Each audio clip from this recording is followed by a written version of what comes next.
enriches unscrupulous employers. Thank you, Mr. Catania. Mr. Farage, 1.5 minutes.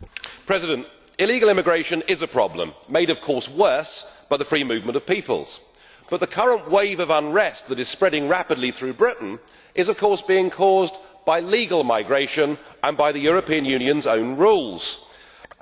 For 20 years, British trade unions, having been seduced by Jacques Delors, thought the European Union was in their interests. Well, now the penny's dropped and they've realised that a British government is unable to put British interests first.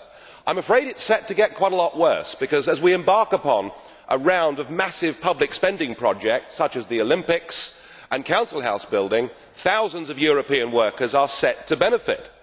British jobs for British workers cannot be guaranteed all the while we are inside the EU, and the prospect of British taxpayers funding foreign workers is frankly unacceptable.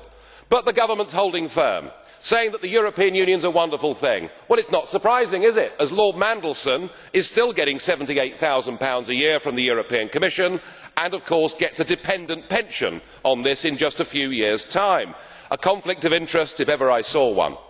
The big concern now is, will the far right, will xenophobia benefit? Well, we do not want that either, and we in UKIP will put a non-racist agenda to the British people at the European elections, saying it is time to put British interests first. We are not protectionists, but we want good common sense, and we want to control our own borders and decide who lives, works and settles in our country. Thank you. Well, I put it on the record. Thank you, Mr. Farage. Now, on behalf of the non-attached members, Mr. Meltzer, 1 minute, please.